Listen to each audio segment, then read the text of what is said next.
కమలం ప్రచారమిక ఉధృతం 15 భారీ బహిరంగ సభలు 2-3 రోడ్ షోలు పాల్గొన్న మోడీ అమిత్ షా ఎక్కడ జరపాలన్న దానిపై బీజేపీ కసరత్తు మోడీ సభలపై ఇప్పటికే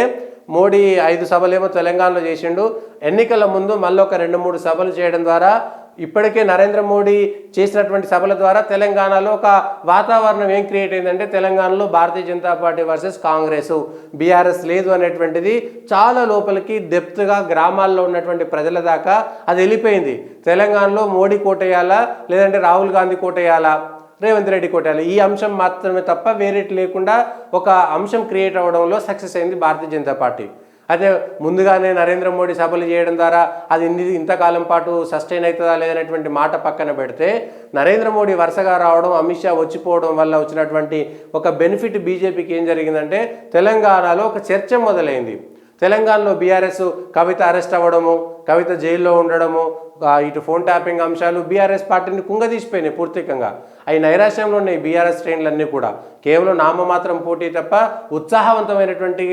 ప్రచారం కానీ ఆ పార్టీకి సంబంధించిన పోటీ కానీ ఎక్కడా కనబడడం లేదు మొహమాటానికి మాత్రం తప్ప ఇంకేం లేదు కాంగ్రెస్ పార్టీ తన అధికారాన్ని నిలబెట్టుకోవడం కోసం తన అధికారం ఎక్కడ కోల్పోకుండా చూడడం కోసం అధికారాన్ని అంతా ఉపయోగించుకుంటున్నది బీజేపీ నరేంద్ర మోడీ సభలు ఇటు జగిత్యాల్లో చేయడం ద్వారా లేదంటే ఇటు పటాన్చెరులో మెదక్లో అటు ఆదిలాబాద్లో చేయడం ద్వారా ఇట్లా సభలు పెట్టడం ద్వారా భారతీయ జనతా పార్టీ కొంతమేరకు సఫలమైంది హైదరాబాద్లో అమిత్ షా వచ్చిపోవడం ద్వారా బీజేపీ తెలంగాణలో బీజేపీ ఉన్నది బీజేపీ అనేది సో ఇటు మహబూబాబాద్లో ఒక మాజీ ఎంపీని నల్గొండలో ఒక మాజీ ఎమ్మెల్యేని ఖమ్మంలో ఇట్లా ఒక బలమైనటువంటి అభ్యర్థులను నిలబెట్టేటువంటి మెసేజ్ కూడా ఇచ్చేటువంటి ప్రయత్నం చేసింది 15న మల్కాజ్గిరి 16న నాగర్ కర్నూలు 18న నిజామాబాద్ పార్లమెంట్ పరిధిలో ఎన్నికల సభల్లో మోడీ పాల్గొన్నారు కాబట్టి వాళ్ళకి ఇచ్చేటువంటి అవకాశం లేదు మళ్ళీ నల్గొండ భువనగిరి ఖమ్మం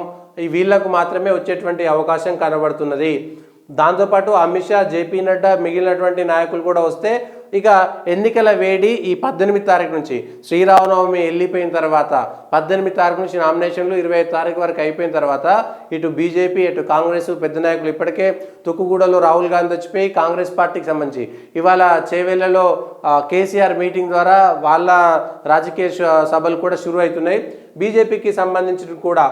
ఇటు తెలంగాణలో మాత్రం బీజేపీ ఒక వాతావరణం క్రియేట్ చేయడంలో సక్సెస్ అయింది దాన్ని నిలబెట్టుకుంటుందా ఎక్కువ సీట్లు గెలిచేందుకు వాళ్ళ కార్యకర్తలు వాళ్ళ నాయకులు కృషి చేస్తారా లేదా బీజేపీని దెబ్బకొట్టి కాంగ్రెస్ పార్టీ ఏమైనా లాభం చెందుతుంది ఎందుకంటే బీఆర్ఎస్ పార్టీ ఓట్లన్నీ చీల్చి బీజేపీ కంటే ఎక్కువ కాంగ్రెస్ చీల్చుకోవడం ద్వారా కాంగ్రెస్ అధికారంలో ఉన్న దాన్ని ఏమైనా వాడుకుంటుందా అనేటువంటి విషయం కూడా ఒకసారి తెలుస్తుంది దానికి సంబంధించినటువంటి అంశం కూడా